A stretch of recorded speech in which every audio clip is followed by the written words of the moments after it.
Lecture 32, Petrarch.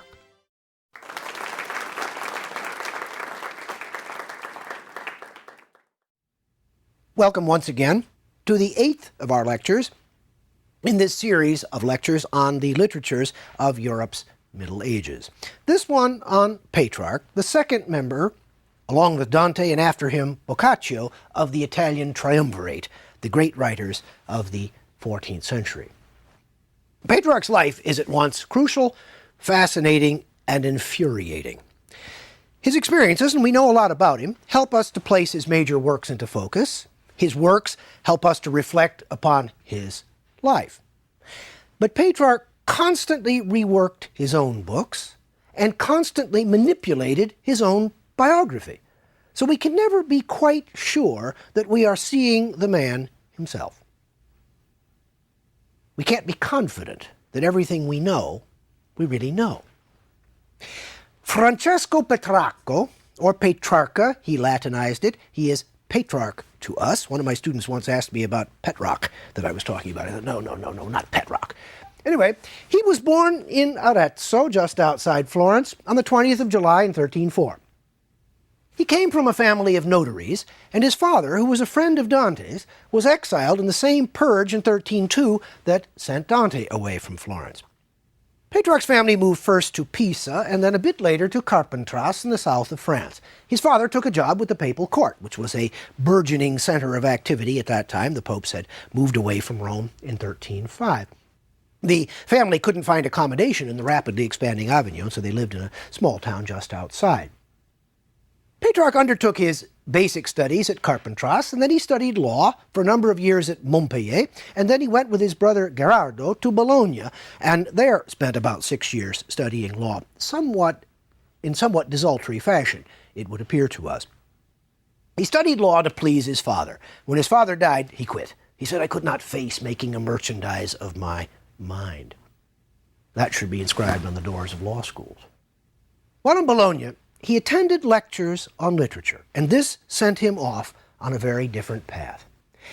Petrarch entered the service of the Colonna family. First, Bishop Giacomo, and then, whom he had met during his Bologna years, they were students there together, and then the powerful Cardinal Giovanni. Now, we have seen, for instance, in the case of Crétin de Troyes, the importance of patronage, of having somebody who provides for you. And indeed, the Colonna family took pretty good care of Petrarch for a number of years. They brought him, this connection provided him with a modest income, and he did actually take minor religious orders in order to be able to work in the household of these great ecclesiastical figures. More importantly, perhaps, he got to travel widely, and he got to meet large numbers of very important people.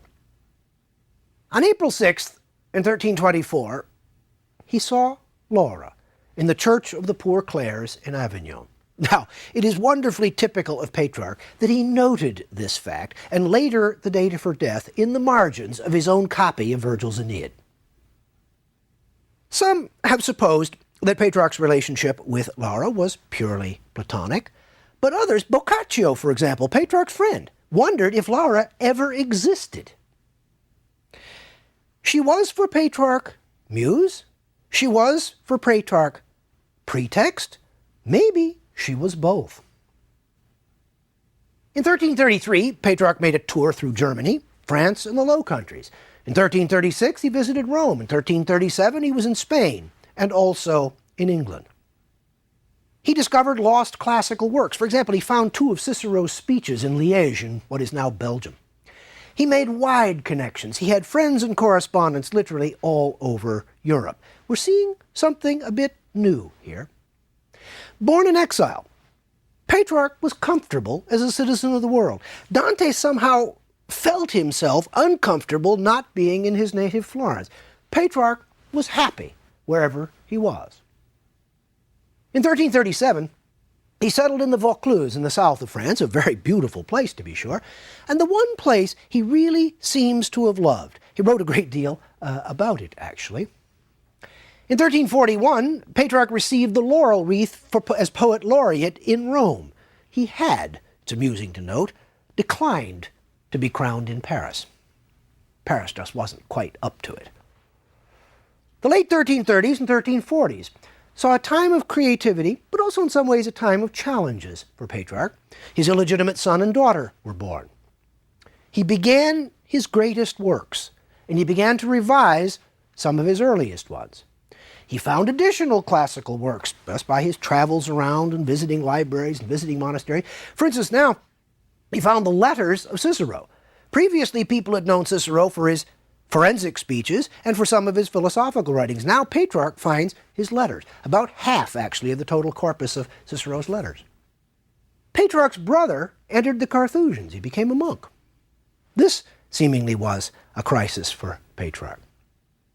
Petrarch supported Cola di Rienzo's radical revolution in Rome, and this brought a break with the Colonna family. Not surprisingly, the Colonna cardinal was not keen on Cola di Rienzo and his popular rabble, as they were viewed in the city of Rome. In the 1350s, he met Boccaccio. They became fast friends. He also served the Visconti family of Milan. He'd lost his connection with the Colonna. Now he serves the Visconti in Milan. In 1361, he fled from the plague in Milan, and he wound up in 1362 settling in Venice. He lived there till about 1367, when a squabble with some local philosophers, we'll refer to this again in a few minutes, drove him out of the city. Petrarch spent the last few years of his life, he died on the eve of his 70th birthday in 1374 in a wonderful home just outside Padua. The house is still there. There are rich ironies in Petrarch's career as a man of letters. The writings that made him famous were in Latin, and these were the writings he esteemed most highly. But the writings that made him one of the luminaries of Western civilization were in Italian. He called them, his Italian poems, nugellae, in Latin, trifles, mere trifles. Moderns have most highly praised and valued Petrarch's classicism and humanism. They've overlooked the fact that he was a deeply committed and sensitive Christian who constantly struggled to balance the varying claims on his heart and mind. Now let's begin with a survey and discussion of some of Petrarch's major Latin writings, and then after a while we'll turn to his Italian poems. In 1339, Petrarch began work on his Africa, an epic poem in hexameters, 6-foot lines, intended to have 12 books.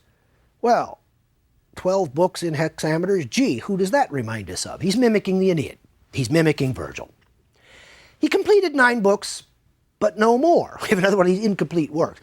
It's a little hard to know exactly why he didn't finish this work. Could he simply not pull it off? Did he get tired of it? Did he get tired of imitating Virgil, and did he want to get on and, in a sense, do something of his own? It's a little hard to say.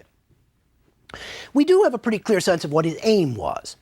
His aim was to integrate Livy's history of Rome. Livy, of course, was the great prose historian of Rome. Cicero's thought, for Petrarch, as for many of Petrarch's contemporaries, the greatest of the Roman thinkers, the greatest of the Roman civic thinkers, how to live practically.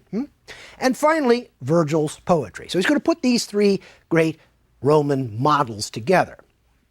Why Africa? Well, the poem is about Scipio Africanus, who was Rome's victorious general in the Second Punic War against the Carthaginians.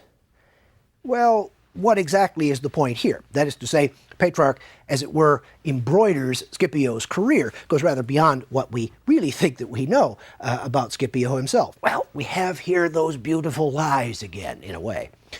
It's typical that Petrarch chose one exemplary figure as a means to reveal the lessons taught by the Romans. He says, folds all of the things the Romans have to teach us into this one man. To be sure, apparently a fairly admirable man, and certainly a man the Romans admired, but he makes him a type figure. He makes him an example. It's important to say, too, that at base, those ideals, those values were Ciceronian. Now let's bear in mind that Scipio died a century before Cicero was born.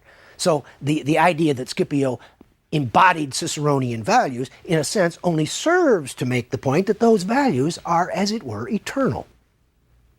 Now, unlike Dante, who saw Cicero mainly as a philosopher, Petrarch, who knew many more of Cicero's works, treated him as a statesman and a letter writer of wide connections. Well, Petrarch himself was a letter writer of wide connections. Cicero's political writings created the kind of statesmanship that Petrarch himself wished to advance. So we can see him closing circles all over the place. It was the Africa that first cemented Petrarch's reputation. This was the work that first brought him to the notice of his contemporaries. Now, he wrote a book on illustrious men. Books on illustrious men had been written since antiquity and it was a very common type of text. This book reveals the same kinds of historical and textual interest that we see in the Africa. He completed 24 lives of Romans, from Romulus to Julius Caesar, and then he added biblical and mythical figures. Now, once again, he drew on moral examples from actual accounts of people's lives, sometimes embroidering those lives, but often just picking out the events, the developments, the scenes that most interested him, that seemed most useful to his purposes, always teaching moral lessons. His book on books that must be remembered is a philosophical essay. It's structured as a temple of wisdom, and it aims to comment on the cardinal virtues: prudence, justice, temperance, and fortitude, along with the Christian virtues of faith, hope, and love. It'll occur to you that 7 cardinal virtues can be set against 7 deadly sins, and then we can have our psychomachia, our battle for the soul. Again, this genre that reaches back to Prudentius and that we have seen again and again and again embedded in the literature of the Middle Ages. Well, Petrarch completed only the introduction and 3 books on prudence. Once again, the work is full of moral examples. Petrarch also, in this book, complains. It's a kind of a cri de coeur, a sort of a civilizational cri de coeur, about all the books that have been allowed to disappear, all the books that have been neglected, all the ancient texts of which we have knowledge, but which we do not have integrally. Petrarch wrote a book called A Guide to the Holy Land. Now, this is, at bottom, a practical guide for pilgrims. But it's unlike it's unlike any of the pilgrim guides that had been written before this time, in the sense that it bristles with literary allusions. Petrarch also wrote several deeply personal treatises. He wrote one on the solitary life. He wrote a book on religious leisure. He wrote a book, a wonderful commentary on and his own creation of penitential psalms. He wrote a book on the remedies of good and ill fortune. We have talked often, have we not, about fortune and whether you should pay attention to fortune or not pay attention to fortune and how fortune works in medieval texts. So Petrarch says sometimes you'll have good fortune, that needs its remedies. Sometimes you'll have ill fortune, and that needs remedies too. Petrarch's greatest, his most intimate treatise, The Secret Book, was written after a number of crises in his life. It's intriguing to notice that Petrarch never published this work. Posterity has esteemed it highly, but he apparently kept it as a very personal, a very intimate, a very private kind of memoir. The book purports to be 3 days of discussions between Petrarch and Augustine. Why Augustine? Well, because it's the Augustine of the Confessions. Augustine's Confessions had been the first great work of introspection in Western literature.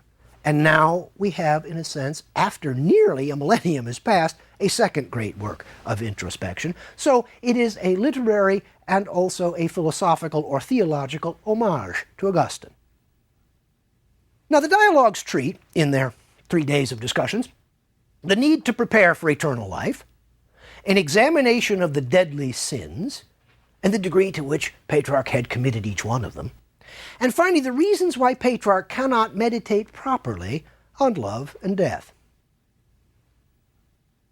Again and again and again, Augustine sort of calls Petrarch to task on his vanity. And Augustine tells him that his love for Laura diverts him from the Creator to creation, and that he's much too eager for worldly glory. Petrarch objects. He cannot let go. He said Laura is his inspiration and his ideal.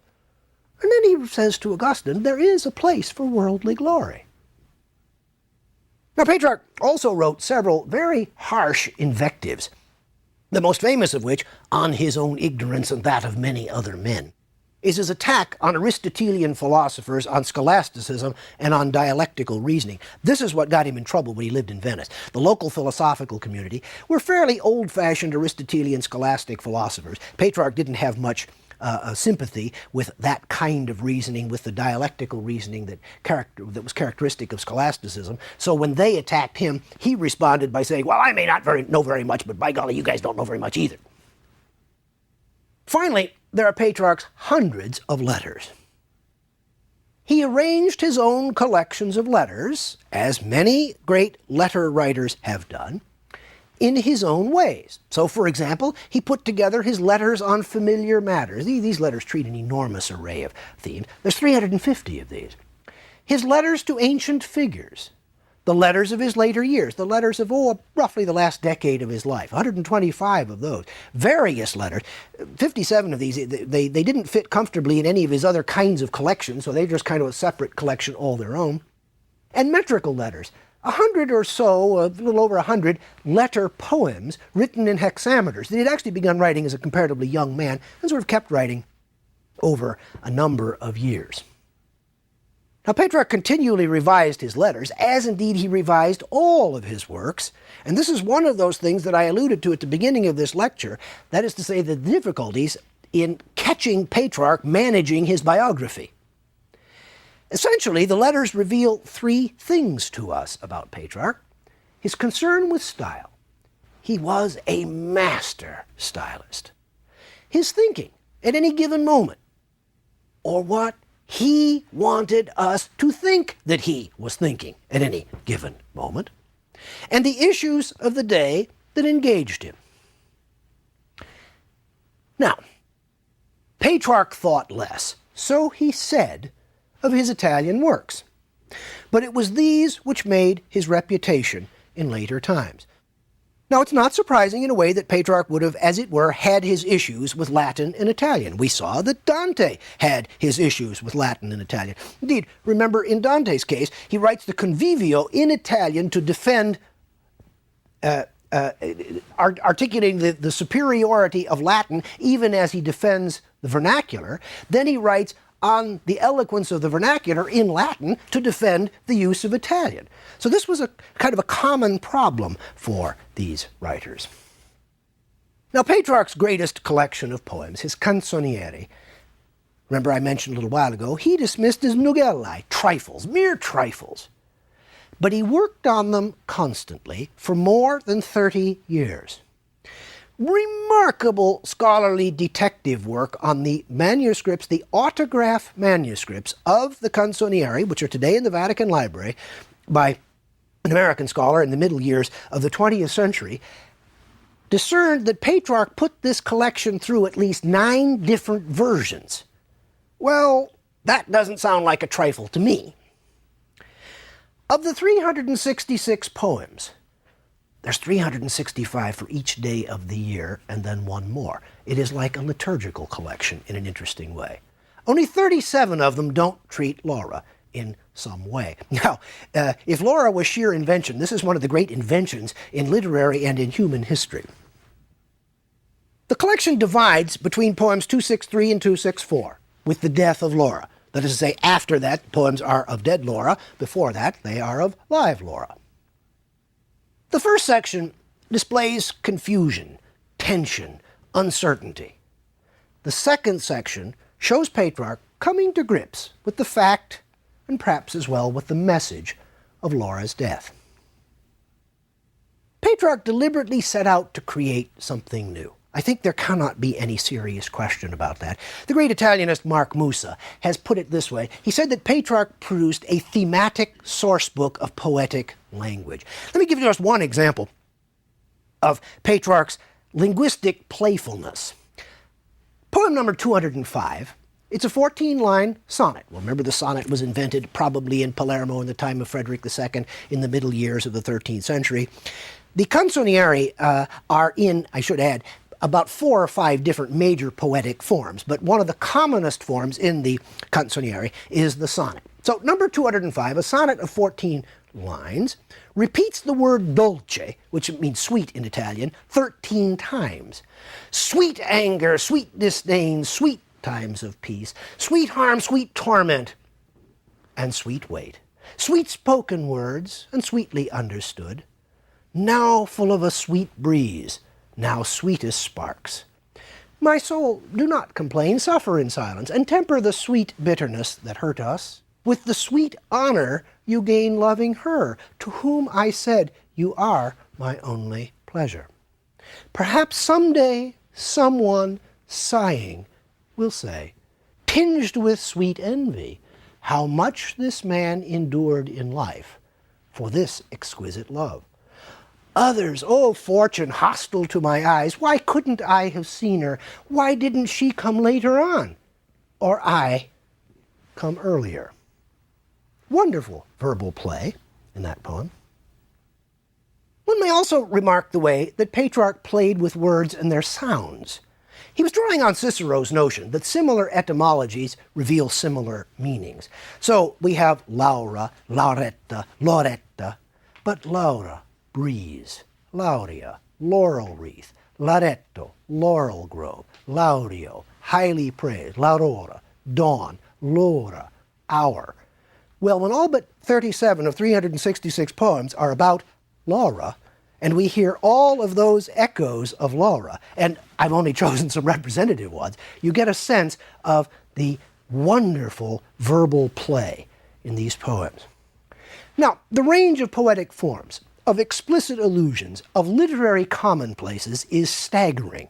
So Petrarch is not interested only in managing language.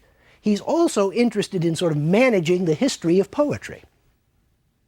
Now, some poems, like number 35, for example, are profound, and they reveal Petrarch perhaps at his most introspective. Alone and deep in thought, I measure out the most deserted fields, with slow, late steps, with eyes intent to flee whatever sign of human footprint left behind that sand.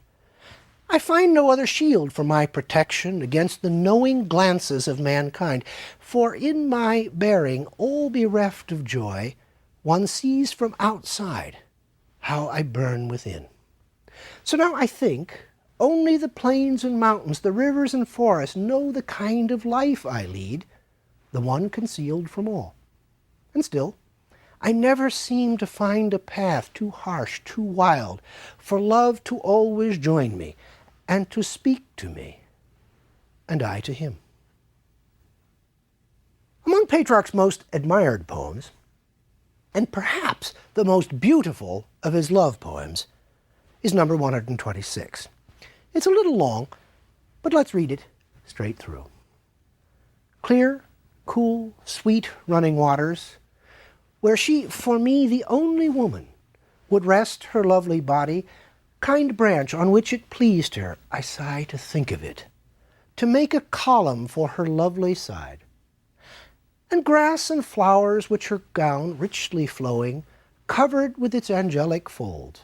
Sacred air serene where love with those fair eyes opened my heart. Listen, all of you together, to these my mournful, my last words. If it indeed must be my fate, and heaven works its ways, that love close up these eyes while they still weep, let grace see my poor body be buried there among you, and let my soul return to its home naked.